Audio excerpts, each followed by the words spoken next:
Почитувани гледачи, добро вечер. Еве, трета емисија спортско студио Олимписки кругови, бидејќи студиото ни се наоѓа во Олимпискиот комитет на Македонија. Спортот зазема значајна работа во афирмацијата на државата. Ако имате добар спорт, ќе имате добра младина и здрава држава. Политиката е дел од спортот. Политизацијата и партизацијата е катастрофа за развојот на спортот, бидејќи со политизација и партизација на спортот само губиме. А политиката треба да ни го чисти патот на спортистите и да донесува закони. Законот за спорт во Македонија со години се подготвува, меѓутоа се уште не е донесен оној закон кој што ќе ги регулира сите права на спортот. Веруваме дека во тек е работата, меѓутоа кој треба да го подготви законот. Затоа и вечерот ќе разговараме со двајца еминентни спортски работници, едниот би рекол светски, бидејќи го постигна и светскиот спорт и беше во светската екипа. Тој е Владимир Богоевски, одбојка, познат на сите. Сите медали во Македонија во времето кога играше за Вардар ги постигна. Потоа на Југославија поранешна беше и играч и тренер, па отиде да го досоврши и квалитетот и знаењето во Шпанија, во Реал и во други клубови, беше и селектор на шпанската репрезентација, меѓутоа кариерата како спортски работник, спортски тренер ја заврши во големиот ПАОК во Грција. А сега е директор на Олимпискиот комитет. Такви луѓе ни се потребни во спортот за да можеме да одиме напред. Луѓе кои што имаат богато искуство и ќе можат да помогнат во подготовките на законот. Вториот човек е Чедо Саздовски, на сите вас доктор професор Чедо Саздовски, кој што работеше во каратето спортот во оние времења кога навистина каратето во Македонија почна да живее и сите го сака, особено младите. Меѓутоа, Чедо Саздовски со неговите пулени, како тренер и селектор на тогашна Македонија, мислам, на носител на знамето на прв пат, кога македонското знаме на европската сцена беше донесено. Тоа беше во Кардив, која година? 93-та, освојувањето на златниот медал и прв пат химната на Македонија се испее, па да ја чуеме.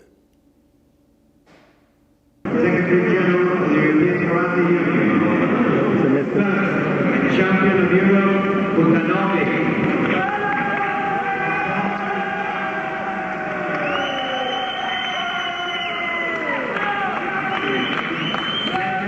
Mateo Spain.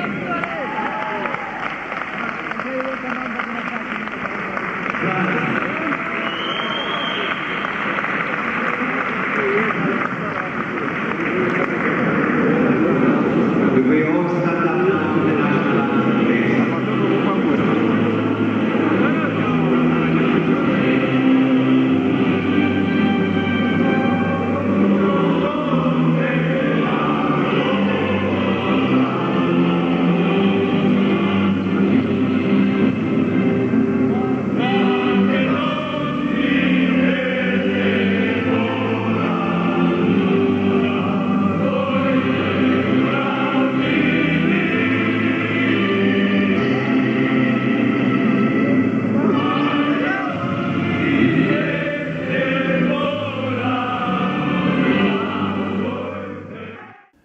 Еве, убавината во што е спортот. Значи, кога ќе го чуете својот символ на врвот од јарболот.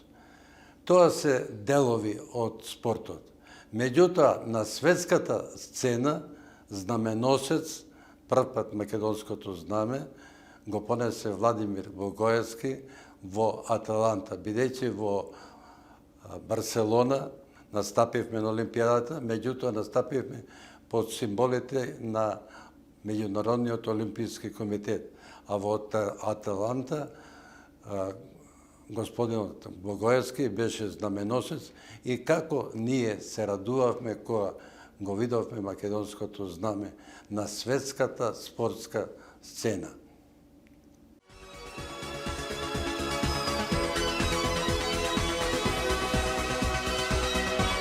L'ex-République yougoslave de Macédoine.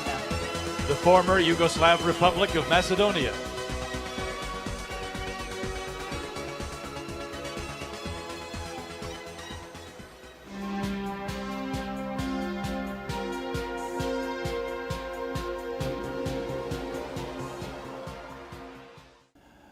Еве, Богоевски.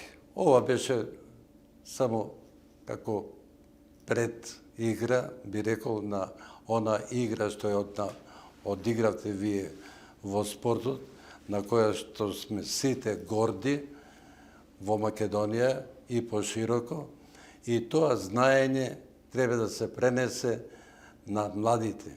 За жал, во Македонија некако се уште тапкаме околу подготовката на тој закон за спорт кој што го регулира начинот и правдата во спортот. Се праве напори. Олимпискиот комитет си има свој закон, своја стратегија. Меѓутоа, Македонија нема стратегија за развојот на спортот. Само се зборува, програми има, годишни, месечни и така натаму. Докаде сме и дали можеме во наредниот период да завршиме со таа работа која го регулира начинот на донесување на таа стратегија која ни е од огромен помош. Пресе, добро вечер. Стратегијата за спорт нормално треба да направи државата или поточно Агенцијата за млади и спорт во нашата република. Меѓутоа, јас како спортски директор на Олимпискиот комитет морам да ви кажам дека за нас Олимписката повелба е исто што е и Куранот и Библијата за верниците. Значи, сите Олимпискиот комитет, Меѓународниот олимписки комитет е една фамилија во која членуваат сите 206 олимписки комитети. Меѓутоа, Олимписката повелба е направена за да се почитува. Значи, сите олимписки национални комитети мора да почитуваат Олимписката повелба. Сите меѓународни спортски федерации морат да почитуваат Олимписката повелба. Тоа значи дека сите национални федерации мора да ги почитуваат правилата на Меѓународната спортска федерација и правилата на Меѓународниот олимписки комитет. Проблемот е кај нас што многу федерации не ги почитуваат ниту правилата на Меѓународната спортска федерација, а со тоа се кршат правилата и на Олимписката повелба. Ние минатата година имавме еден состанок во Лозана, кај што бевме представници од Олимпискиот комитет, тогашниот председател Васил Тупурков. Таму и седиштето на Во Лозана е, нормално седиштето на Меѓународниот олимписки комитет. Имаме средба, значи председателот Тупурковски, генералниот секретар Поповски и јас од Олимпискиот комитет на Македонија, двајца представници од, да речеме, од владата на Република Македонија, тоа беше Даниел Димевски и сегашниот што е советник во Ѓорѓе Тасев. Меѓутоа на таа средба беше поканет и директорот на Агенција за млади и спорт, тогашниот директор Каевски, кој на некој мистериозен начин не сакаше да дојде, не дојде, не присуствуваше на таа средба. Ја мислам од една единствена причина што ќе имаше средба со луѓето кај што мораше да признае дека нашиот закон за спорт не е добар, дека тој мора да се смени и дека што како он како директор на Агенција за млади и спорт мора да го промени. И бидејќи он не дојде на таа средба се одржа нормално и се ставија некои рокови каде што мораше да се променат некои работи. Значи некои правила на игра мора да се променат. Меѓу тие беше и статут на Македонскиот олимписки комитет, кој можеше да направи некои измени и допуни, и ни дадоа рокови дека во 6 месеци треба да се направи и нашата измена и треба да се направи и измената во Законот за спорт. Ние таа измена направивме само 2 месеца, тој состанок беше во минатата година во септември, ние во декември на нашето собрание го изменивме тој статут со тоа што бројот на членови на Олимпискиот комитет, на Македонскиот олимписки комитет во тоа време броеше околу 125 души, го намаливме на 43, таа бројка беше во рамките на, да речеме, на дозволеното, затоа што поголемиот број од таа бројка беа членовите на спортските организации кои се на програмата на Олимписките игри, што значи до тој момент имавме 29 олимписки спортови и останатите членови беа поединечни членови кои имаат право на глас. Овој закон за спорт, бидејќи не се промени во рокот од 6 месеци кој можеше да се промени, сега, како што знам, бидејќи и човекот кој требаше и кој беше задолжен да го прави тој закон, еден од тие што требаше да го прават е и Даниел Димовски, кој подоцна беше избран и за председател на Македонскиот олимписки комитет, ќе биде сигурно една од главните спони кој тоа ќе го направи во најскорен и најможен брз период, затоа што е обврска наша према Меѓународниот олимписки комитет. И тие правила на играат мора да се почитуваат. На некого му одговараат, на некого не му одговараат. И морам да кажам дека многу федерации кај нас не го почитуваат тоа, затоа што се штитат со тоа. Значи, председателот во многу олимписки спортови, во неговиот статус стои дека, например, гласањето мора да биде јавно. Ако има повеќе од 2 кандидата, тоа е забрането и во Олимписката повелба и во сите меѓународни спортски федерации. Значи, ние не можеме да знаеме кој за кого гласа ако има повеќе од 2 кандидата. Меѓутоа, кај нас тоа е изопачено, направено намерно, затоа што под притисок, дали политички или друг притисок, се делува врз делегатите и на тоа собрание кој ќе се одржи, тој што го води собранието сака да види кој гласа за него, кој гласа за против него. И со тоа во наредниот период може да се врши притисок со разни мерки, казнени мерки, недавање на субвенции, пари, делење на пари и така натака.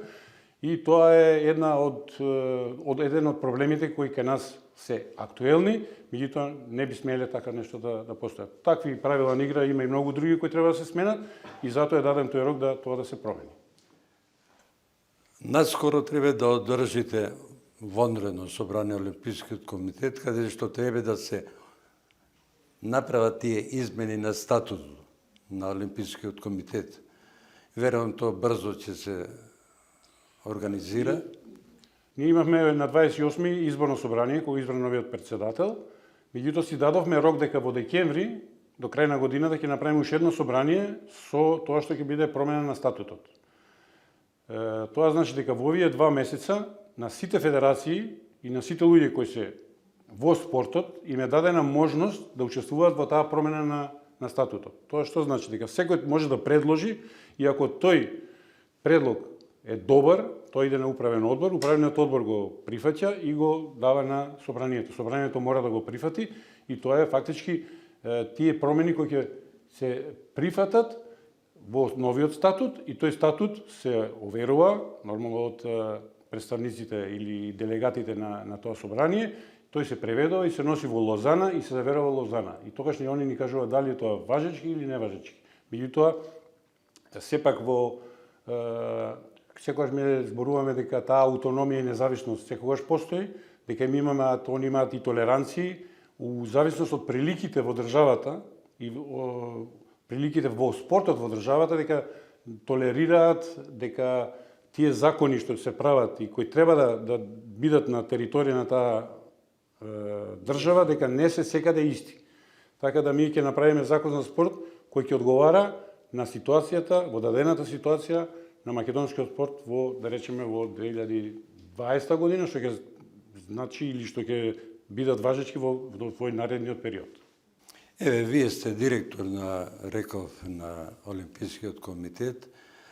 Имавте пред некој ден управен одбор, формиравте нов директориум во кој и господинот Чедо Саздовски влезе и верувам со неговото искуство ќе ви помогне вас, бидејќи вие сте човекот кој што диригирате со директориумот, многу слушате и мислењето на постарите на искуството. Зборуваме за искусни луѓе кои што знаат, имаат поминато тој пат, ќе помогнат.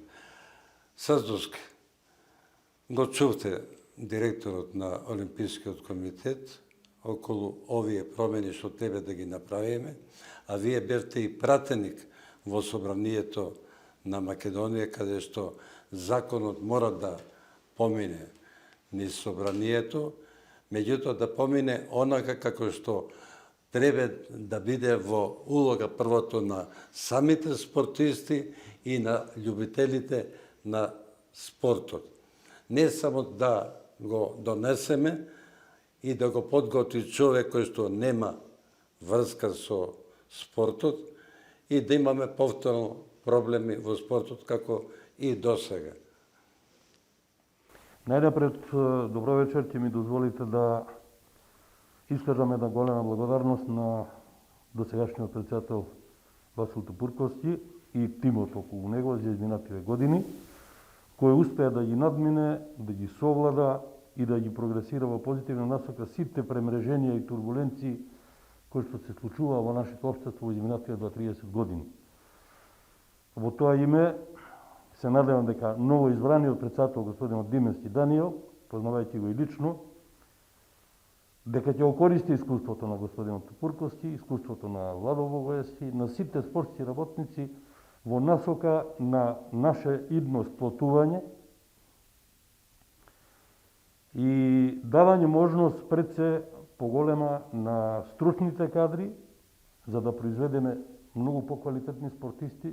Иако сме мала нација, иако сме мала земја, чинам дека со добра организација, со рационално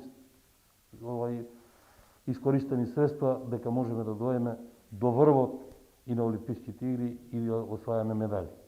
Што се однесува до законот, ја имам кристално јасен став околу таа работа, дури вие споменате додека бев и во собрание, направив неколку обиди, беа неуспешни, за жал, од многу причини за кои што сега немам ни намера, нити време да зборувам, меѓутоа еве прилика да кажам јас како гледам на работата на Законот за спорт.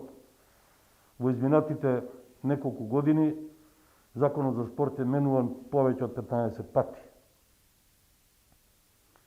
Познавајќи го од позиција на пратеник, анализирајќи и состојбите, оставя еден вакуум простор да се толкува поединечно кому како ќе му текне, немајќи елементарна, основна изграденост на тој закон, вие не може да го најдете законот во неговата изворна форма. Бидејќи 15 на пати е менуван. Нема пречистен текст и така натаму. Тој е контрадикторен закон, според мене, моите сваќања. Контрадикторен е зошто? Затоа што има спротивности кои се во конфликтна ситуација, во директен судир со членот 20 од Уставот на државата, на македонската држава. Тоа говори дека во членот 20 од Уставот е дефинирано здружувањето на граѓаните е гарантирано слободно. Тоа значи дека сите повисоки инстанции, и ова Владимир што го збореше, тоа е чиста процедура која едноставно нема избор да вие калкулирате и да менувате ситуација ваму лево или десно, него тоа е на светско ниво донесено, на ниво на Олимписки комитет. Ние сме тука да ги усогласиме сите наши акти, комплетната легислатива, за да можеме да дојдеме да видиме од тој дел раати мирни и да имаме производство на кадри. Втора работа. Законот за спорт за кого се носи? Се носи за спортистите, за сите оние кои учествуваат во спортот. Значи, ние овде не говориме со Владимир директно само за врвниот спорт. Ние говориме за правото на спортување на секој наш граѓанин. Спортот нема граници, се разбира. Ако говориме дека тој закон за спорт се гради за граѓаните во најширока димензија, се гради за младите во најширока димензија, се работи за талентите, тој закон, да им даде рамка, можност, насока, по кој ќе се владеат и ќе правиме резултати. Тоа значи, неговото производство како законска регулатива треба да произлезе од Македонскиот олимписки комитет, по кој членуваат националните спортски федерации, клубовите, оние кои се директно и непосредно инкорпорирани внатре во спортската дејност. Во спротивно, административно носење на законот, без дебата, на предлог на поединец и на мала врата да се протуркува, како што многу пати било во нашите услови, мислам дека не е добро, нити е хумано, нити е коректно. Но јас сум убеден дека Даниел, како председател на Македонскиот олимписки комитет, со елано што го има и зад себе докажаните резултати во менаџирањето на спортски асоциации, примерот е неговото менаџирање во кошарката, кај што постигнавме неверојатно високи резултати, сметам дека ќе изнајде сили, енергија, трпение, толеранција, мудрост, користејќи на сите нас во таа насока, да дојдеме до квалитетен закон за спорт, кој што ќе ги даде правата и можностите секој во него да се најде, да го почитува, но и да има и одговорност од таа работа. Законот, државниот орган е надлежен тоа да го спроведе. Нема кој друг да го спроведе, се разбира, меѓутоа во него мора сите да бидат консултирани за оние за кои се однесува тој закон.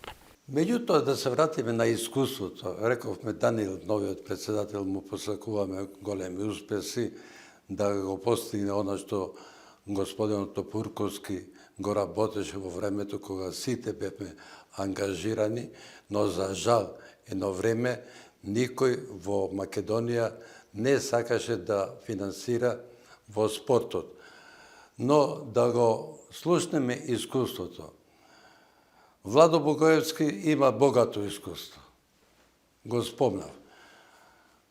Реков, сакаше да биде фудбалер во Вардар, меѓутоа на шега, заради во тоа време косата мораше да ја постиже, али тогаш имаше дисциплина. Значи, па се одлучи да кошарката, кај Лечич отиде, Лечич му рече дека си добра за кошарка и на крајот се запише во училиштето Георги Димитров, го запозна Таки Джиков и се одлучи за одбојката. Во одбојката, реков, ги постигна во Македонија сите резултати кои му овозможија во тогашна Југославија да настапи за југословенската репрезентација со познати играчи од Југославија, да учествува на неколку олимпијади со југословенската репрезентација, а тоа е богато искуство за него, да биде селектор на југословенската репрезентација и потоа да се пресели во странство во Шпанија. Во Шпанија работеше во Реал Мадрид и во други клубови и селектор. Меѓутоа, неговото искуство од странство, како таму беа организирани и во Грција и сегде кај што работел, сакаме да го чуеме вечера. Прво што сакам да кажам е дека ќе направам една компарација. Јас кога бев тренер во Шпанија, Олимписките игри беа доделени на Барселона 92 година. Значи, 87 година, како мене, имаше многу тренери од странство кои работеа во Шпанија. И 87 година, тогашниот председател на Меѓународниот олимписки комитет, Антонио Самаранч, не повика сите тренери кои работат во Шпанија да ни се заблагодари што сме тука дојдени да го подигнеме нивото на шпанскиот спорт. Што значи тоа? Дека уште они у тој момент по некоја анализа сватиле дека најважната работа у тој момент во Шпанија подигне нивото на спортот, меѓутоа не со нивните тренери, затоа што немале веројатно капацитет и во многу спортови имаше странски тренери како мене во Шпанија.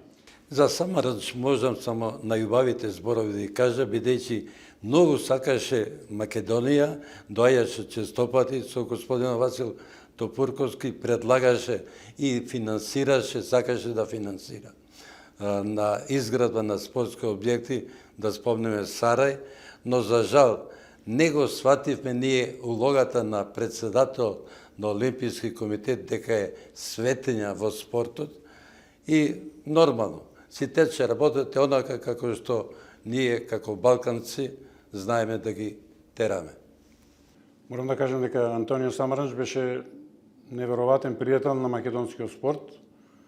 Мене посебно ме сакаше и господинот Тупурковски. 4 пати беше гостин во Македонија, во многу земји не бил 4 пати. И како сега се сеќам, кога една од посетите кога беше дојден тука, го пречекавме на Скопскиот аеродром, се качаме директно на аеродром и бевме јас, Тупурковски, Самаранч и председател на Европскиот Олимписки комитет доктор Жак Рок, кој после него стана председател на Меѓународниот Олимписки комитет. Отидовме на Сарај, летавме на Сарај и во тој момент И нашиот снимател беше на Сивил во тоа време, да. И во тој момент беше договорена една сума од $1 милион која требаше да ни ја даде Меѓународниот Олимписки комитет за се направи некој регионален центар во Сарај. И во тие моменти кога му објаснувавме кој е каде е една река, друга река, спој тука, фудбалски стадион, базен, во еден момент се сврти према мене и ми вика: Владимире, не вика милион, 2 милиона. Значи, они сака да ни помогнат со 2 милиона, Меѓународниот Олимписки комитет, да го подобриме нивото на спортот во Македонија. Значи, тоа не беше за еден спорт, не се работеше за еден спорт. Значи, тоа требаше да биде спортски центар, регионален спортски центар, кај што се идејата беше не само спортисти од Македонија, туку и спортисти од околината да доаѓаат тука во Македонија и со заеднички припреми, заедно да го подигнеме целиот спорт во тој регион. Значи, тоа е ипак, тоа е една стратегија не само за македонското, тоа е стратегија и на Меѓународниот Олимписки комитет да помогне во издигање на спортските резултати. Тоа е пренесува шпанската стратегија. Вие го почнавте разговорот во Шпанија, тренерите ве донесе да направите квалитетен спорт. Значи, јас морам да кажам дека во Шпанија, конкретно во одбојката, во тој момент се направија они заедно со, да кажам, со тие тренери од странство, направивме една стратегија каде што се направија неколку центри во Шпанија, кај што младите, како што има сега кај нас, нели, при факултетот, тој, да го наречеме, центар за спортисти, таму има кошарка, фудбал, ракомет и тенис. Меѓутоа, толку години, искрено да кажам, не видов ниеден спортист кој се истакнува во таа академија, за академијата. Меѓутоа, во Шпанија тоа се работеше на друг начин, затоа што во сите тие републики, по крајни, тамо се кај 17, се направива одбојкарски центри. Од тие одбојкарски центри, после година или две тренинг, се правеше селекција. Таа селекција се носеше на едно место во Паленсија. Таа екипа од 20-тина одбрани млади одбојкари тренираат во специјални услови со тренери од странство за техника, физичка припрема. Нормално тие си идат и во школа, имаат и професори за додатна настава за случај да некој нормално нема успех во учењето. Значи, многу е важно и да спортуват и да учат. И што е најважно, таа екипа, значи таа стратегија ја доведе шпанската одбојка да станат прваци на Европа. Значи, на светското првенство, после кога стана прваци на Европа, на светското првенство у Јапан, например, најдобар играч во Јапан беше шпанец. Значи, од таа екипа, од таа селекција. Значи, таа е идејата и стратегијата која е направиле во тој спорт. Значи, во сите други спортови, они направија многу слична стратегија. Стана и светски прваци во ватерполо, стана втори на Олимпијада во кошарка, во сите спортови во ракомет стана олимписки носи, сега си светски прваци, европски прваци, така натака. Што значи тоа? Дека истото кај нас, таа стратегија што збориме, значи секоја федерација мора да си направи своја стратегија. Значи тоа е најважно. А сите стратегии од сите спортови кои ќе ги обединиме, ќе направиме една стратегија заедничка за спортот во Македонија. Значи можеме да си помогнеме. Не мора да знаеш дека Олимпискиот комитет треба да прави стратегија. Ако ние правиме стратегија, повторно ќе ги повикаме сите паметни глави да дојдат и да кажат најпаметно и најдобро што е за нивниот спорт, а воедно и за сите спортови во државата. Значи, многу е лошо ако некој помисли дека Олимпискиот комитет е тој што ќе прави стратегијата. Не, рече Чедо дека сите национални федерации се членови на Олимпискиот комитет. Значи сите паметни глави ќе бидат тука заедно и да ја направиме таа заеднички стратегија за спорт. Уште едно искуство, еве и јас бев во Азербејџан пред организирање на Европската олимпијада, каде што најмногу имавме членови. Баку, да. Да, во Баку. Имав можност и со председателот на државата Алиев да се сретнам, бидејќи прв пат македонските спортски новинари бевме примени во Светската асоциација на спортски новинари, но имав можност да разговарам и со министерот за спорт на Азербејџан, кој што во една изјава, ќе можеме да видиме и на снимкава, рече дека ние постигнавме она што го постигнавме во стопанството, тие се богати, и бараме афирмација. И се одлучивме афирмацијата да ја правиме на Азербејџан преку спортот. Значи, Азербејџан се одлучува да стратегијата за афирмација ја бара преку спортот. Изградија спортски терени, бевте добар прием. За жал, втората требаше да се одржи во исто тука во Европа, во Унгарија, беше одложена, не знам од кој прилики.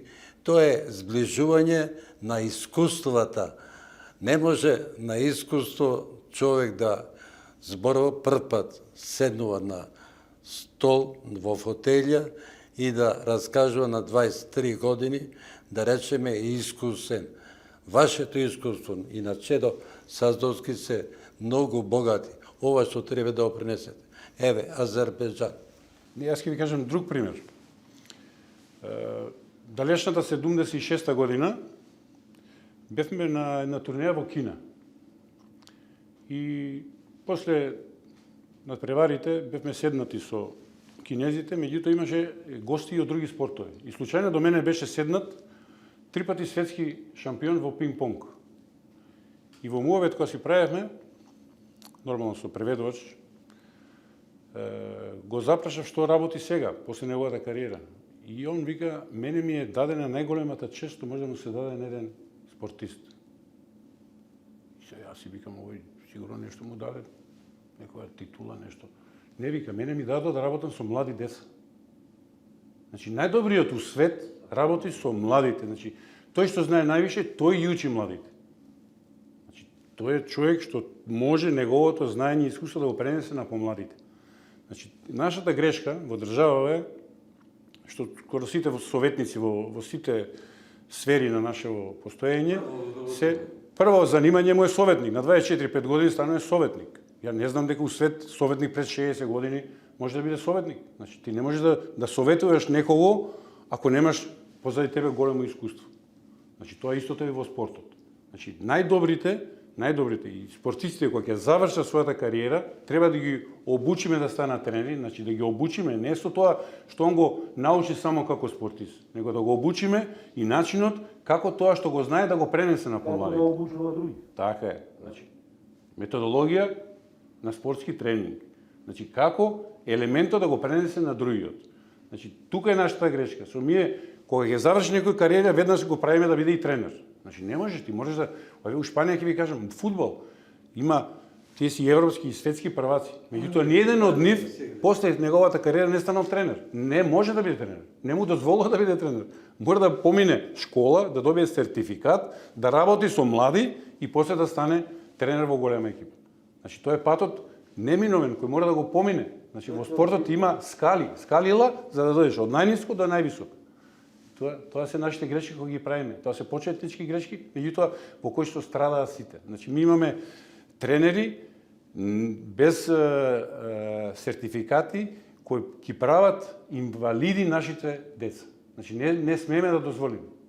Значи, ја не би дозволил да имам дете, кога би одел да се такмичи во некој спорт, пред се би спрашал кој е тренерот што ќе го обучува моето дете, да видам кој е тој, дали може да го научи, да не го направи инвалид, не инвалид во смисло физички инвалид, него спортски инвалид. Нешто што ќе го се погреши на почетокот, после не може да се исправи. Ја мислам дека тука сигурно се слага. Еве, Саздовски, вие подготвивте и на книга, проект, каде што токму на овој план работете со децата. Повеќе. Тоа беше проект кој беше прифатен од двајца тогашни градоначалници, големи луѓе кои што во спортот помагаат, едниот и денес. Значи тоа беше градоначалникот на Кисела Вода Маријан Ѓорчев и денешниот актуелен премиер господин Зоран Заев, тогашен градоначалник на Струмица. Ние направивме околу 70 луѓе учествуваа стручни, проверени, во научно-истражувачки проект. Малте не нашата желба беше да произведеме еден документ, за наша употреба го викавме македонски талент, спортски талент, како да дојдеме до тоа, со некои 60 и нешто варијабли, испитување. Во 2 години го работевме во Кисела Вода на примерок од 7500 ученици, тоа значи за 2 години 15.000 и 7000 нешто ученици во општина Струмица. Значи тоа е примерок на испитаници кај што тешко во некоја земја може да се обезбеди. Поранешните земји од социјалистичкиот блок се уште имаат таква можност, бидејќи кон спортот, граѓанството и децата гледаат малку другачи. За жал, дел од тие материјали поединци украдоа научно-истражувачки трудови пишуваа, не сакат да завлегувам во спорење и така натаму. Дел од нив се обидува да применат, дури мислам дека имаше, според мои информации, нешто и преку Агенцијата за млади и спорт као стратегија или план. Меѓутоа, онаму кај што не сте го работеле тоа, туку сте го зеле само однадвор и површно, секвенционално вадите од него материјали, не можете да направите систем. Тоа е збор стратегија, значи да почнеш во едукација, во здравјето, да го испиташ на младите, за да направиш спортист. А секој млад човек тежне, желба му е да го постигне највисокото во спортот.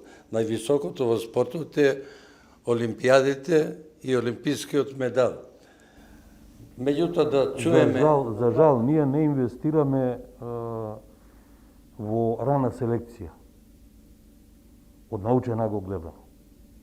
Владо потенцираше најквалитетните работат со најмладите. Ако некој може да ми каже во државата дека ние имаме систем на селекција, имаме Федерација на училишен спорт, мислам дека така се вика. Се организираат надпревари, се организираат се живо. Не велам дека тие луѓе и даскалите по училиштата не работат. Напротив, се убиваат од работа. Но ние ни изградивме пристап кон сета таа работа да го ставиме во процедура и рамка и да кажеме следниот 5 годишен циклус ќе водиме во оваа насока да видиме, да ги бираме талентите. Не се сите деца талентирани, значи, за одбојка, за кошарка или за карате и така натаму. По мене, во ова лудо време што дојде, во изминативе, не знам, 10 на 15 години, нашите таленти, за жал, ова ми е длабоко убедување дека е така, останаа на мрежите надвор да гледаат, како посматрачи, бидејќи немаат пари да ја платат високата членарина во клубовите. Од сите спортови без исклучок. Вие не може да правите селекција ако немате слободно влегување и проток на млади. Се сеќам на времето, Владо сигурно ќе се сети, јас као тренер на карате клуб Кисела Вода, по 600 деца имав во салата расадник. 600. 4 редици беа. И кој ќе ја однесе кај Воислав Николов на лекарски прегледи, бидејќи на секој 6 месеци, ние покрај другото бевме задолжени како тренери да се грижиме обрска за здравјето на тие деца. 600 деца по цел месец сум стоја во спортска медицина и еве денес благодарност на прекрасните лекари кои што помагаат. Ние тоа денес го немаме. Значи мора да изградиме систем, Бошко. Низ дебата, јавна, широка, аргументирана, не да биде силата аргумент, туку аргументите да бидат сила за она што треба да го правиме во изјава. Направивме една анкета во која учествуваше и председателот на Македонскиот олимписки комитет, почесниот Васил Топурковски, Александар Стиков, ваши каратисти, па да ја чуеме кратката анкета за вас и за вашата работа. Октомври 92 јас и баба ми влегуваме во салата Расадник. Од влезот се слуша одсечен глас како брои. Ич, ни, сан, ши. Баба ми му приоѓа на тренерот и му кажува: Синко, може ли девојчево да ви се приклучи, голема е желбата за карате?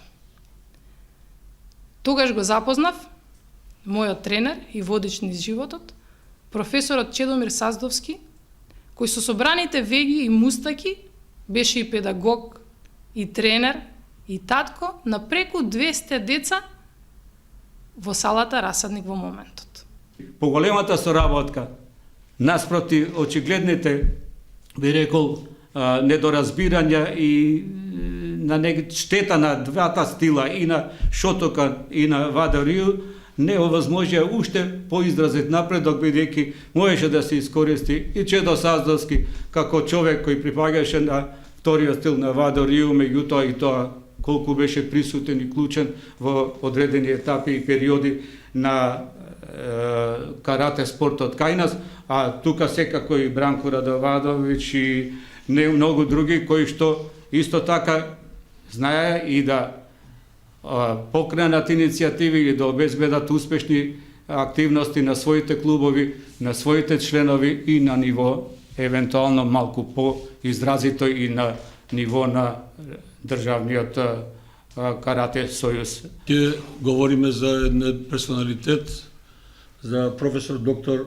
Чедомир Саздовски, кој не припаѓа на првата генерација на каратисти во Македонија, но е вистинска перјаница за тоа што со неговиот труд и неговото вложување во спортот и како активен спортист, тренер и работник успеа од оваа песница да направи вистинска песница на овој Шарок Круликов во карате припадност на Вадарију, Шотокан и така натака. Македонија ја почувствува тој светски тренд каде што каратето беше поделено до разни смерови и беше клучен момент во Македонија кој правец да се фати. Во тоа време Чедо Саздовски успеа, благодарејќи на својот ентузијазам, упорност и на една група ентузијасти во кои морам да го спомнам Кичевски, новинарот Бранко Радовановиќ, сигурно ќе изоставам некој, нека ми простат, но успеа благодарејќи на своите пријатели, спомагатели, меѓу кои беше Иван Јовчев, покоен, успеа да направи тим кој ќе ги разубеди сите неверници дека каратето мора да биде единствено во раката, што е символ на еден од првите ентузијасти Богдан Муратовиќ, чија рука е символ на Каратето Федерација. Многу делови на развојот на каратето практично стана за Македонија важни, бидејќи има едукација, како што беше споменато, има тренажен процес, има луѓе кои што имаат таа вештина во себе и тука е нормално Чедо Саздов, професорот, наш пријател и како и многу други. Меѓутоа го потенцирам заради таа димензија на систематичност, на работа со младите, на едукација која што е стручна, научна и така натаму.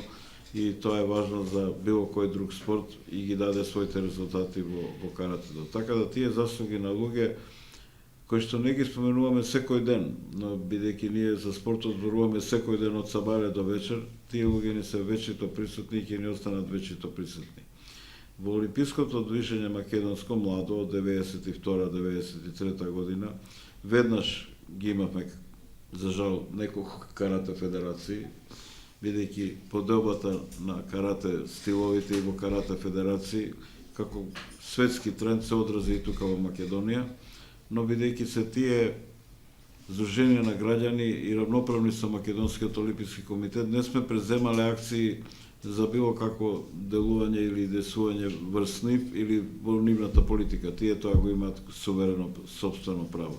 Меѓутоа, за овие федерации, имајќи во предвид дека беше проблематично афирмирањето на каратето во олимпискиот во целокупниот олимписки живот, сега овој пат на Олимпијадата ќе биде каратето, сме имале повеќе интервенции врз база на делувањето на нашите федерации во Република Македонија, во европските, дури и во светските, бидејќи имавме пријатели и во Меѓународниот олимписки комитет и во Европските олимписки комитети, да се направи напор да се обедини каратето, бидејќи ние тоа го сметаме дека не е ривалитет и борба која позиција да се освои, туку како единствено карате, дека може македонското уште повеќе да се афирмира и да постигне уште поголеми резултати.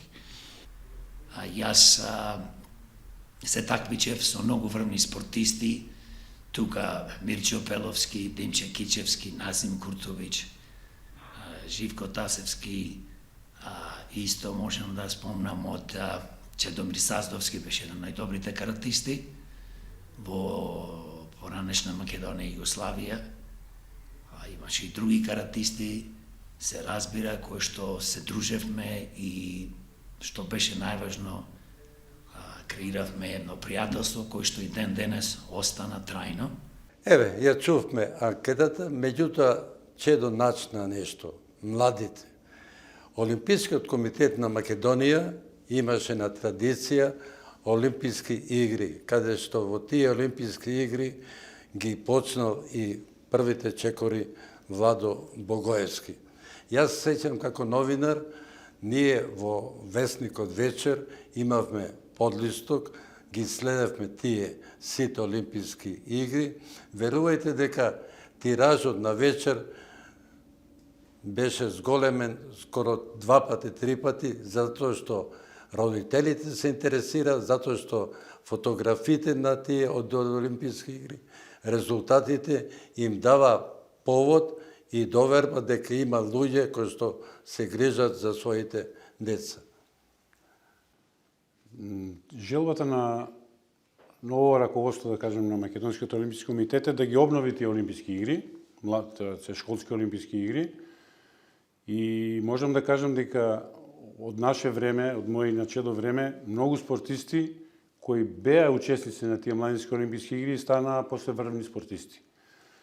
Меѓутоа, проблемот сегашен, јас го гледам и во една друга работа. Сега во овој момент, или во задните 8 години, во државава имаме ние 500 стипендии кои се даваат на тие млади спортисти. Јас од првиот момент бев против тоа не да се даваат стипендии, него да се даваат 500 стипендии. Дека мислам дека можеби ни Русија нема 500 млади спортисти кои претендираат да бидат шампиони. Значи, таа селекција мора да направи некој стручно тело. Во овој момент, кај нас, на секоја федерација и се дава можност да предлага своји луѓе или своји млади спортисти кои ќе бидат носители на тие стипендии. Значи, критериумите се толку ниски и тамо нормално има деца кои се фамилии и така натака на тие што ги предлагаат, и доаѓа му момент да после 8 години или 4000 деца кои биле носители на таа олимписка стипендија, можеби не верувам дека има поише од 4-5 дечиња кои почнале да прават некој добар спортски резултат. Значи, таа формула што е измислена пред 8 години, не викам дека е лоша, меѓутоа таа мора да се модифицира. По мене може не треба да има ни 50 стипендии, и ако има 50 да биде пута 10 поголема стипендијата, меѓутоа ако видиме дека во тоа дете има спортски потенцијал. Ако има спортски потенцијал, не треба само на детето да му помогнеме. Ние мораме да помогнеме и на родителот, и на сите кои го окружуваат тоа дете. Значи, тука и тренерот, клубот, значи сите кои помагаат да тој спортски резултат се постигне. И затоа јас сум за тоа да немаме 500 стипендии, него да имаме 50, али строго контролирано на кого се даваат тие стипендии. Првото треба ова што рековте да ја вратиме довербата во спортот, а јас сум од секојаш приврзаник во руралниот свет, каде што одевме со олимписките игри, каде што се собираше масата, каде што разговаравме, значи дававме некои пораки и отаде изникнува многу спортисти во градовите. Ние тоа го изгубивме заради неможноста да се финансира. А финансирањето, знаеме кој го прави, државата. За да имаш здрава иднина, треба да финансираш. Сега имаме на еден начин се враќа спортскиот динар преку тие начин валчери, други работи, но уште повеќе. Само да ви кажам, пред месец дена во соседна Србија излега министерот за спорт на спортистите толку милиони евра. Во Хрватска пред недела дена излега министерот за спорт толку за спортот. Значи, во Косово, на Олимписки комитет Косово, 300.000 евра за Олимписки комитет Косово. И почна резултати да прават. Само Косово, мора да ви кажам дека има олимписки шампион во џудо. Проблемот на Македонскиот олимписки комитет што 28 години немаше ни динар добиено од државата. Во оној момент кога се сменја некои работи и кога се доби тој фамозен папир за дејно спорт, Македонскиот олимписки комитет за прв пат во историја доби 9 милиона денара. Тоа дали е малци или многу, тоа е за дискусија, меѓутоа во олимписка година, кај што се уште не знаеме колку ќе не представуваат, колку спортисти ќе не представуваат, а многу од нив имаат и квалификации. Значи, ние тие спортисти треба да им овозможиме најдобри услови за да постигнат најдобро спортско ниво, за да може да се такмичат со нивните опоненти, за да направат резултат за да би отишле на Олимпијада. Значи, не може секој да е на Олимпијада. Само во нашите два спорта, значи, атлетика и пливање, кај што добиваме тие такав фамозни вајлд карти, може да се оди без резултат. Значи, кажам, без резултат. Значи, никаков резултат. Учество на Олимпијада во пливање е учество на светско првенство. Ако ние некого пратиме на светско првенство, отишол таму, бил последен и тоа му е него виза за да оди на Олимпијада. И ние такви спортисти ги праќаме на Олимпијада. И после известно време, тој спортист вика, јас сум бил олимпиец. И сега, за мене, една работа да бидеш олимпиец со освоена норма, а друга е учесник на Олимпијада со вајлд карта. Меѓутоа, тоа се забрава. После 5, 10, 20 години, значи тие, или јас, или како мене, Шабан, Буштур, Стојна и така натака, ќе бидат исти со другите олимпици. Тоа мене, морам да ви кажам, дека не ми е сеедно. Значи, ние, за да одиме на Олимпијада, сме морали да освоиме европски медал, за да учествуваме на Олимпијада. Значи, има спортови, привилегирани спортови, каде што учествуваат со тие така наречени вајлд карти. Саздовск, искуството, довербата е изгубена во спортот. Затоа ни се случуваат инциденти. Последниот, али се чуваат инциденти и од политизација и партизација во спортот, да го искористат. Тоа мораме подитно да го елиминираме. Последниот инцидент во Штип, меѓу кавадарци и Штип, повредени полицајци меѓу себе. А сега се избори во Штип. Некој ги организира. Ја направив анкета во тоа време со Битово и одевме со господинот Топурковски. Организиравме надпревари. Што не правивме да ги смириме. Леп кршевме, се смирија меѓу комитите, чкајмбарите, али во недела дена инцидент не виден на надпреварот Пелицер Вардар. Од разговорот со делови од тие комити, чкембари и други, викат нас не плаќат за да правиме инциденти. Кој ве плаќат? И кажа политичарите. Тоа го имаме снимено. И сега се работите. Оние првите што го организираат, седат позади, а младите, не знаејќи, го трпат чотекот. Тие се поврзани и со полиција, и со се. И тие после доаѓаат на чело на некоја партиска организација, може да биде и премиер, да речеме, или председател на држава, кој што учествува во тепачки. Јас сум во принцип противник на репресивни мерки кои се применуваат дали е тоа на публика, дали на спортисти, не било кој. Чинам дека ова општество ние мора да бидеме и приземни, реални да видиме. Ние сме мала држава. Не може да имаме толку пари да можеме се да финансираме. Оти начинот на финансирање сега во овој момент според мене е интервенционистички. Треба да биде либерален. Зошто не го ослободиме стопанството? Еве, чекорот направен преку ваучерите. Во една прилика го слуша премиерот Заев. Тоа е одлична работа. Апелираше до стопанствениците, купете ваучер, инаку парите и онака ќе ги дадете во буџетот на државата. А преку ова ќе добиете афирмација. Е сега, јас сум повеќе за превентивен метод.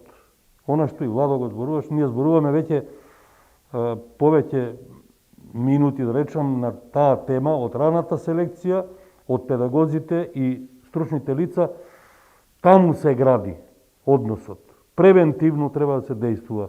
Ова е фрапантно што го кажувате дека тоа иде по налог на некои политичари или поединци да се прават инциденти. Ако во спортските клуб, да, сетете се во Англија, колкави мрежи имаше на стадионите. Кога ги турнаа мрежите, Момент. превентивно Меѓутоа, действува. Хейсел беше примерот каде што беа преземени тие рестриктивни мерки. Тачар, господјата, зато железната жена, донесо и казни се. Тоа беше првата катастрофа во спортот.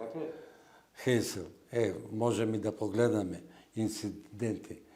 И од тогаш Англија веќе го среди законот. Зато зборувам закон за спортот во Македонија треба подитно да се донесе и казнени мерки да се одредат. Казнени, ако нема казнена мерка, се продолжува исто она што ни се случува. Бидејќи казнената мерка го советува да не ги прави тие грешки. Како ќе опуштам ја моето внуче да оди на надпрева, кога знам дека однапред дека таму е режирана тепачка.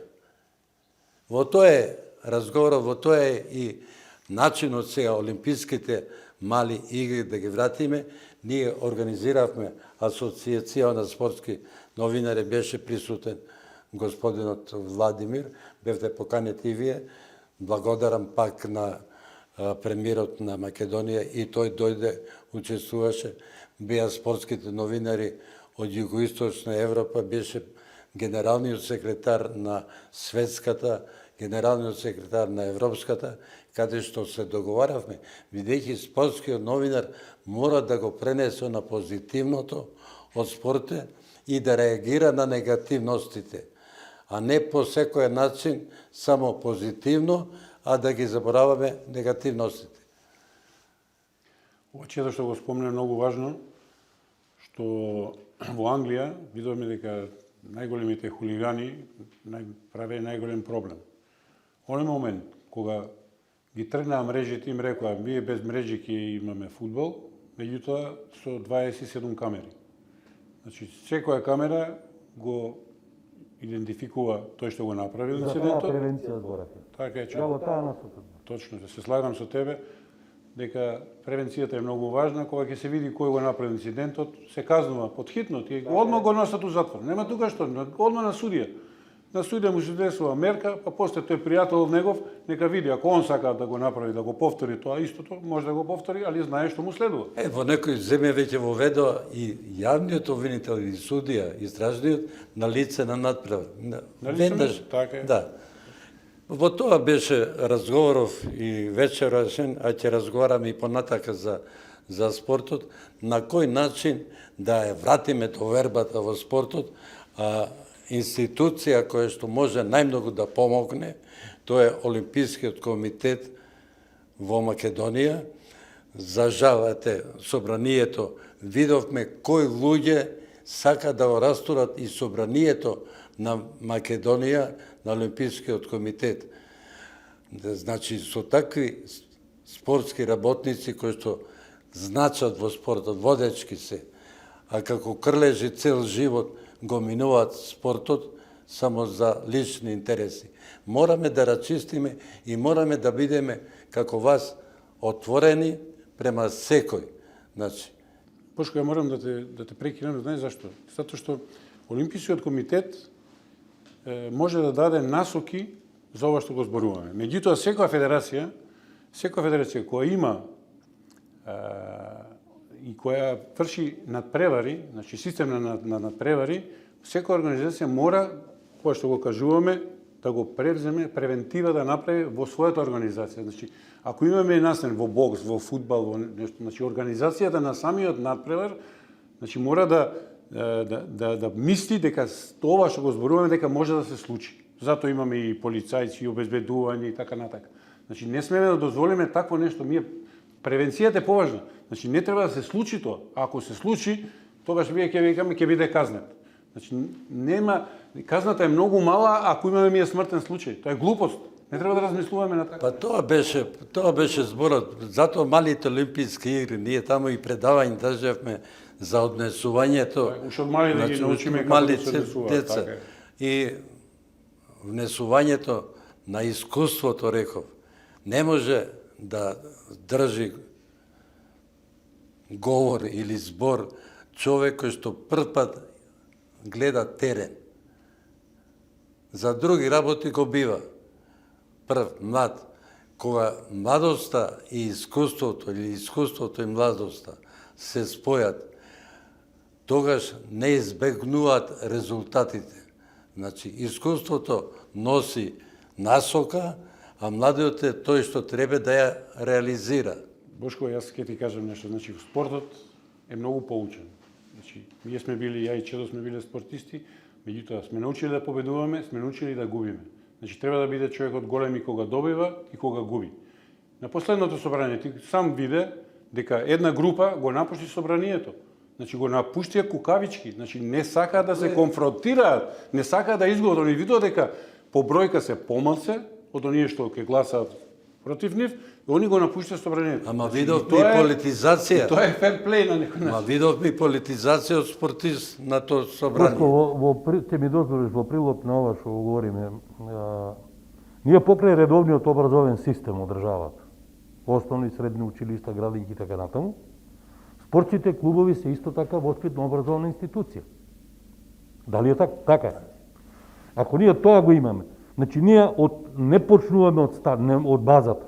Ние базата мора да направиме. Системот да го изградиме. Целосна одговорност паѓа на стручните кадри и управите на спортските клубови, како основна клетка на спортско организирање. Олимпискиот комитет нема чаробно стапче па тоа да го реши, бидејќи не е непосреден учесник во таа работа. Ама потенцирањето она што го кажа Владо, јас сум работел во спортски клуб и во спортска федерација. И професионално, и како ангажиран стручен кадар. Немате ништо надвор од она ако вие како тренер сте балансер или сте, не знам, да не употребам тежок збор, калкулант во одредени ситуации. Спортот подразбира правила. Прекршувањето на правилото ви испрала надвор од игра, црвен картон, во карате дисквалификација. Ако вие одите во насока на стимулирање на таква работа, од таму произведуваат инциденти, бидејќи гледачите се дел од бивши каратисти, од войскари и така натаму. Многу примери каде што клубовите значи, основната клетка, као спортски клуб кој организира, тој се бави и со воспитно-образовната работа. И ние превенцијата треба таму да ја градиме.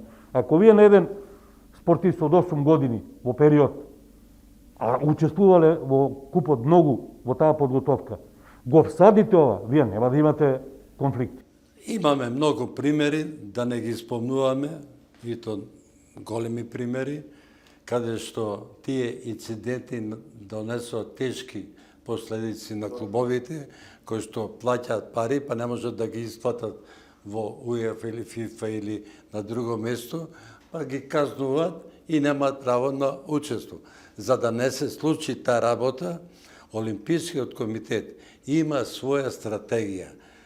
Значи, врз база на таа стратегија, врз база на искуството, како што сега еве. Да, меѓутоа се добива друга слика се добива. Момент. Олимпискиот комитет е тој највисокиот спортски форум во државата, кој што може да ги даде насоките, бидејќи тие ги црпат европските, а не на собранието го негираат Меѓународниот олимписки комитет, сакаат своји потези. Затоа се трудиме да направиме нешто добро за државата, нешто добро за иднината наша. Не случајно го реков. Во спортот непријател не постои. Во спортот постои противник. Убаво добро го кажа. Противникот денеска ќе те тепа, а најголемо богатство и победа е кога ќе станеш победен, да му честиташ, да му дадеш рака. Ги гледаме примерите и во Англија, и во боксот, и тогаш си ти победник. Значи, непријател не постои, али ќе му кажеш идниот пат, јас ќе ве победам. Значи, тоа воспитување, тие симпозиуми, тие конгреси, тие предавања, треба што повеќе да бидете присутни, вие, искусните во вашата дејност. Ние како спортски новинари во спортското, не може спортски новинар, еве, и во нашата резолуција да биде потпарол и председател на организација и тој да коментира вечерта, пример, јас сум во Вардар и да коментирам Вардар и Пелистер. Значи, не спојува. Или председател на федерација. Не може началник на полиција или полицаец да биде на раководно место, затоа што немам доверба. Ќе се случи инцидент, ја ќе спенам виновник, тепаниот. Тој мора да го брани клубот. Тоа ќе мора да се отстрани. А тие такви примери имаме. Јас секојдневно контактирам со колегите од Хрватска, Србија, сегде. Тие работи можеме да ги средиме во најбрзо време. Ви благодарам што бевте прв пат во спортското студио Олимписки кругови, бидејќи олимписките кругови позади не поврзуваат, не раздвојуваат, а поврзаноста и изградбата на мостови е голема работа. Затоа и Олимпискиот комитет се одлучи да ја подготвува оваа емисија. Им советувам и на клубовите, ќе одиме и во внатрешноста да ја снимаме емисијава со луѓе непосредно. Значи, на тој начин ќе му помогнеме на спортот. Благодарам. Беше чест.